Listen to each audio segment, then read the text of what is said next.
The Murders in the Rue Morgue by Edgar Allan Poe.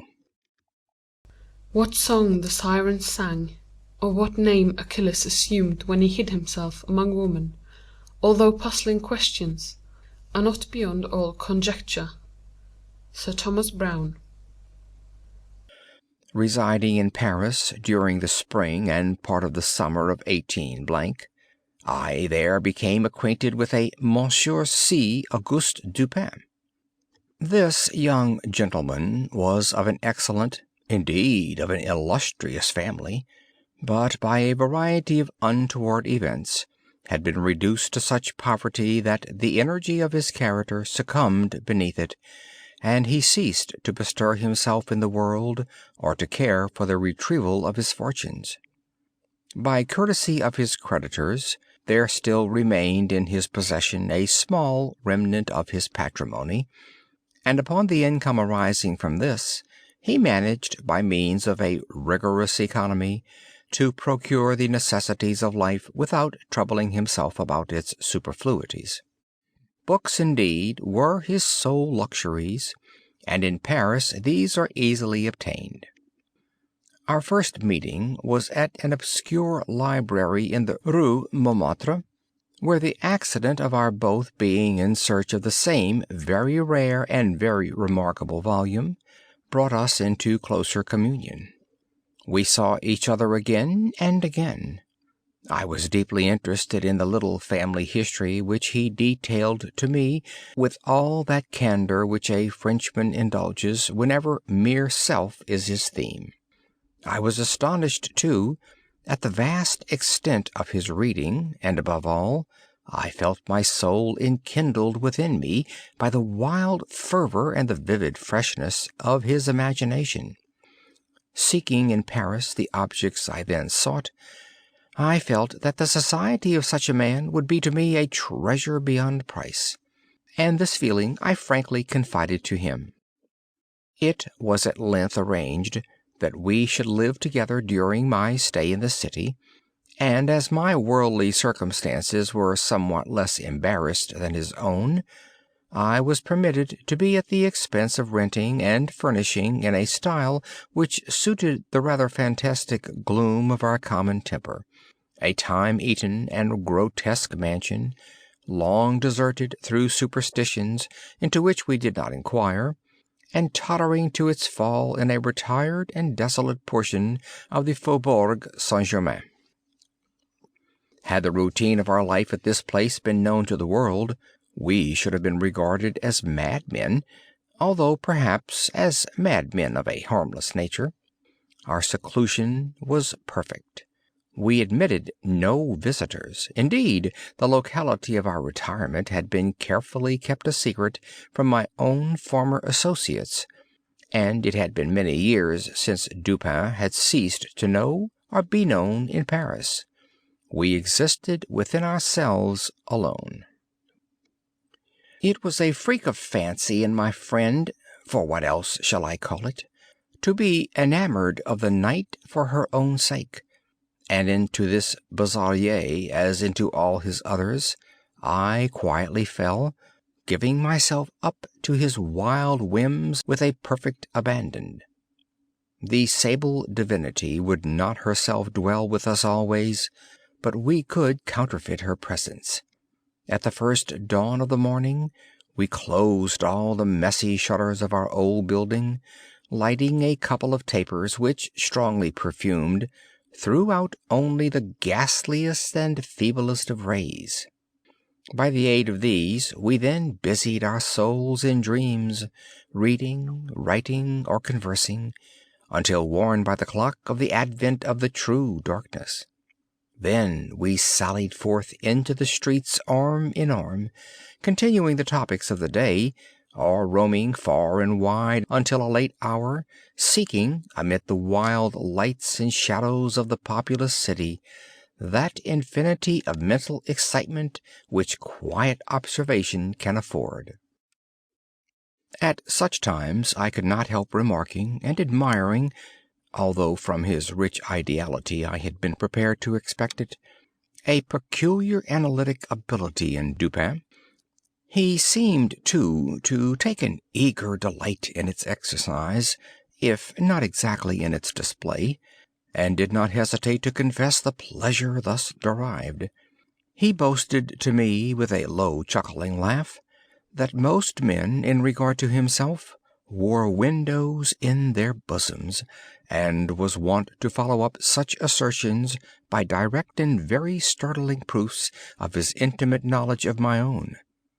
His manner at these moments was frigid and abstract. His eyes were vacant in expression, while his voice, usually a rich tenor, rose into a treble which would have sounded petulantly but for the deliberateness and entire distinctness of the enunciation.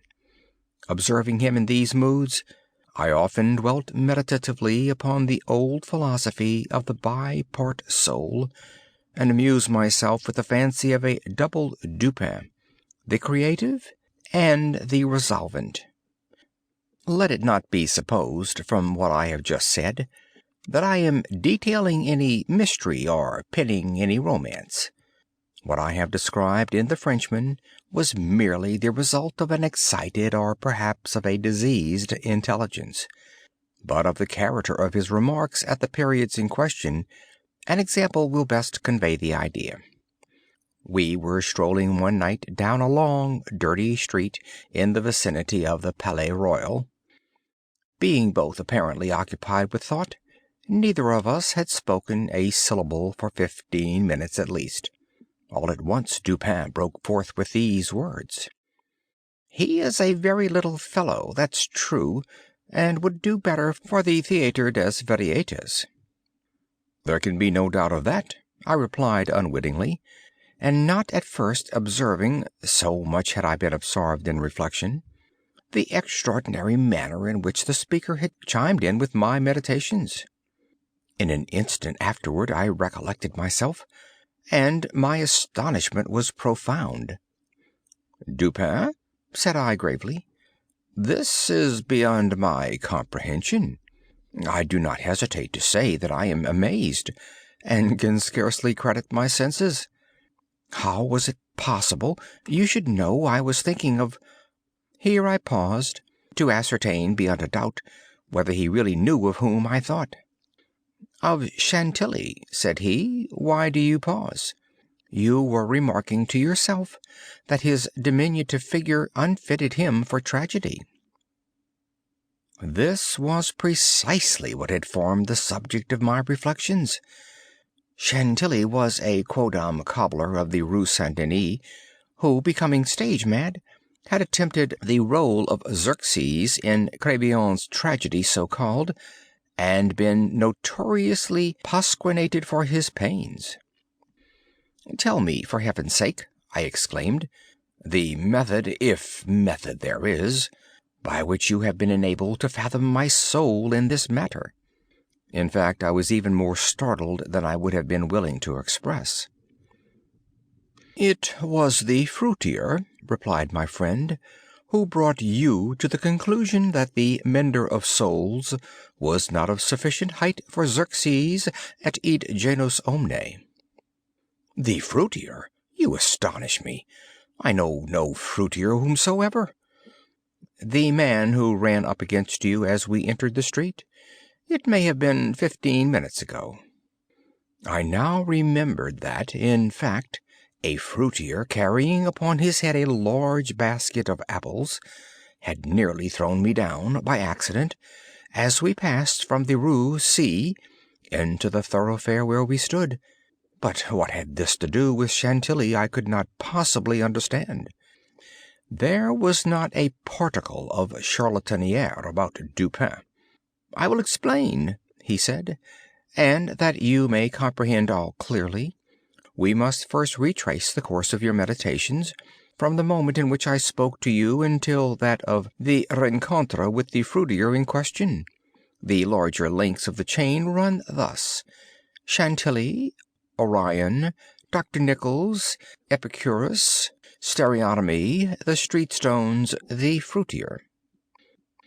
There are few persons who have not at some moment of their lives amused themselves in retracing the steps by which particular conclusions of their own minds have been attained. The occupation is often full of interest, and he who attempts it for the first time is astonished by the apparent illimitable distance and incoherence between the starting point and the goal. What, then, must have been my amazement when I heard the Frenchman speak what he had just spoken, and when I could not help acknowledging that he had spoken the truth. He continued, "We had been talking of horses, if I remember aright, just before leaving the Rue C. This was the last subject we discussed. As we crossed into this street, a fruiterer with a large basket upon his head, brushing quickly past us, thrust you upon a pile of paving stones collected at a spot where the causeway is undergoing repair. You stepped upon one of the loose fragments, slipped, slightly strained your ankle, appeared vexed or sulky, muttered a few words, turned to look at the pile, and then proceeded in silence. I was not particularly attentive to what you did, but observation has become with me of late a species of necessity. You kept your eyes upon the ground, glancing with a petulant expression at the holes and ruts in the pavement, so that I saw you were still thinking of the stones, until we reached the little alley called La Martine, which had been paved by the way of experiment with the overlapping and riveted blocks. Here your countenance brightened up, and perceiving your lips move, I could not doubt that you muttered the word stereotomy, a term very affectedly applied to this species of pavement. I knew that you could not say to yourself stereotomy without being brought to think of atomies, and thus of the theories of Epicurus, and since, when we discussed this subject not very long ago, I mentioned to you how singularly, yet with how little notice, the vague guesses of that noble Greek had met with confirmation in the late nebular cosmogony, I felt that you could not avoid casting your eyes upward to the great nebula in Orion, and I certainly expected that you would do so. You did look up, and I was now assured that I had correctly followed your steps. But in that bitter tirade upon Chantilly, which appeared in yesterday's Musée, the satirist, making some disgraceful allusions to the cobbler's change of name upon assuming the buskin, quoted a Latin line about which we have often conversed. I mean the line, "Perdidit antiquum litera sonum." I had told you that this was in reference to Orion, formerly written Urion, and from certain pungencies connected with this explanation, I was aware that you could not have forgotten it. It was clear, therefore, that you would not fail to combine the two ideas of Orion and Chantilly. That you did combine them, I saw by the character of the smile which passed upon your lips. You thought of the poor cobbler's immolation. So far you had been stooping in your gait, but now I saw you draw yourself up to your full height. I was then sure that you reflected upon the diminutive figure of Chantilly. At this point I interrupted your meditations to remark that as, in fact, he was a very little fellow, that Chantilly, he would do better at the Theatre des Variétés. Not long after this, we were looking over an evening edition of the Gazette des Tribunaux, when the following paragraphs arrested our attention. Extraordinary murders. This morning, about 3 o'clock, the inhabitants of the Quarter St. Roch were aroused from sleep by a succession of terrific shrieks, issuing apparently from the 4th story of a house in the Rue Morgue, known to be the sole occupancy of one Madame L'Espanaye, and her daughter, Mademoiselle Camille L'Espanaye. After some delay, occasioned by a fruitless attempt to procure admission in the usual manner, the gateway was broken in with a crowbar, and 8 or 10 of the neighbors entered accompanied by 2 gendarmes. By this time the cries had ceased, but as the party rushed up the first flight of stairs, 2 or more rough voices in angry contention were distinguished, and seemed to proceed from the upper part of the house. As the second landing was reached, these sounds also had ceased, and everything remained perfectly quiet. The party spread themselves and hurried from room to room. Upon arriving at a large black chamber in the 4th story, the door of which, being found locked with the key inside, was forced open, a spectacle presented itself which struck everyone present not less with horror than with astonishment. The apartment was in the wildest disorder, the furniture broken and thrown about in all directions. There was only one bedstead, and from this the bed had been removed and thrown into the middle of the floor. On a chair lay a razor besmeared with blood. On the hearth were 2 or 3 long and thick tresses of gray human hair, also dabbed in blood, and seeming to have been pulled out by the roots. Upon the floor were found 4 napoleons, an earring of topaz, 3 large silver spoons, 3 smaller of metal d'Alger, and 2 bags containing nearly 4,000 francs in gold. The drawers of a bureau which stood in one corner were open, and had been apparently rifled, although many articles still remained in them. A small iron safe was discovered under the bed, not under the bedstead. It was open, with the key still in the door. It had no contents beyond a few old letters and other papers of little consequence. Of Madame L'Espanaye no traces were here seen, but an unusual quantity of soot being observed in the fireplace, a search was made in the chimney, and, horrible to relate, the corpse of the daughter, head downward, was dragged therefrom, it having been thus forced up the narrow aperture for a considerable distance. The body was quite warm. Upon examining it, many excoriations were perceived, no doubt occasioned by the violence with which it had been thrust up and disengaged.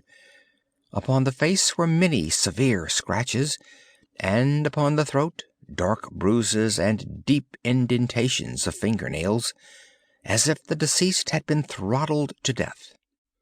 After a thorough investigation of every portion of the house, without further discovery, the party made its way into a small paved yard in the rear of the building, where lay the corpse of the old lady, with her throat so entirely cut that, upon an attempt to raise her, the head fell off.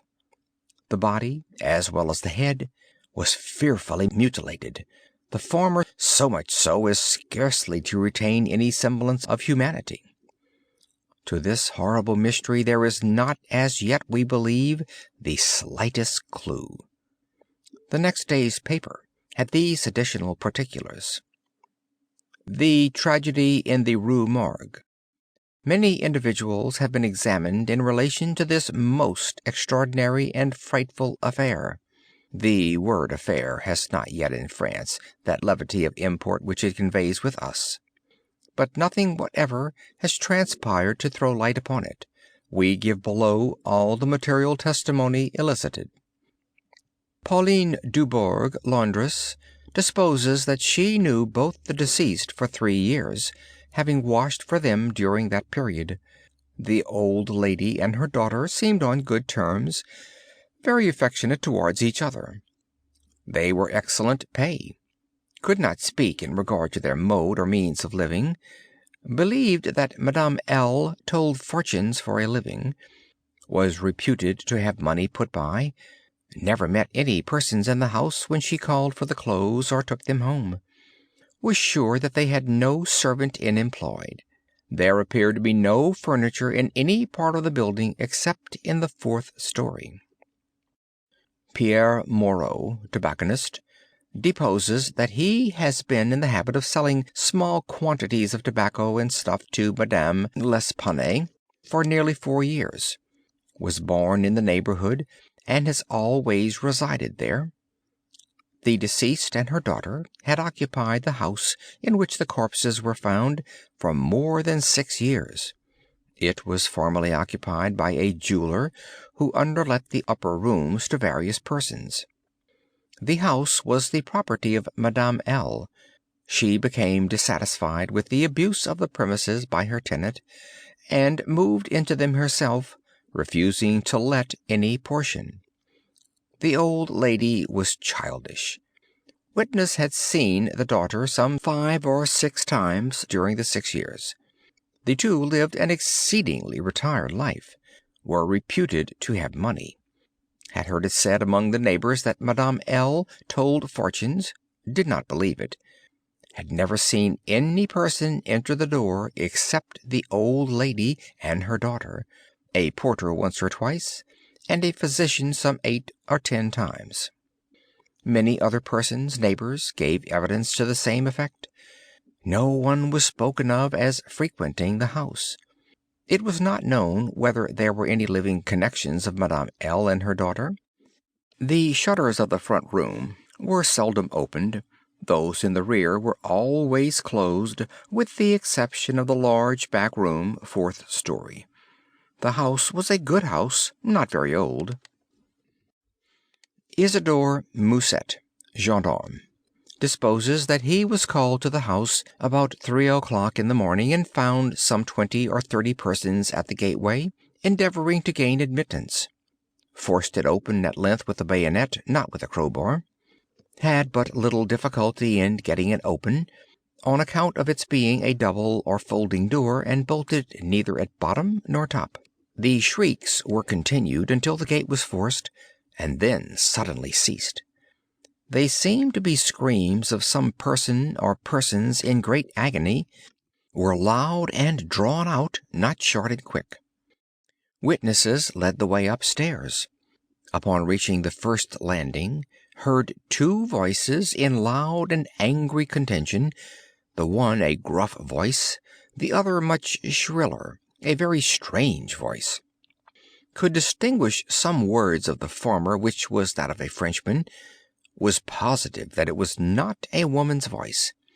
Could distinguish the words sacre and diable. The shrill voice was that of a foreigner. Could not be sure whether it was the voice of a man or of a woman. Could not make out what was said, but believed the language to be Spanish. The state of the room and of the bodies was described by this witness as we described them yesterday. Henri Duval, a neighbor, and by trade a silversmith, deposes that he was one of the party who first entered the house. Corroborates the testimony of Musset in general. As soon as they forced an entrance, they reclosed the door to keep out the crowd, which collected very fast, notwithstanding the lateness of the hour. The shrill voice, this witness thinks, was that of an Italian. Was certain it was not French. Could not be sure that it was a man's voice. It might have been a woman's. Was not acquainted with the Italian language. Could not distinguish the words, but was convinced by the intonation that the speaker was an Italian. Knew Madame L. and her daughter. Had conversed with both frequently. Was sure that the shrill voice was not that of either of the deceased.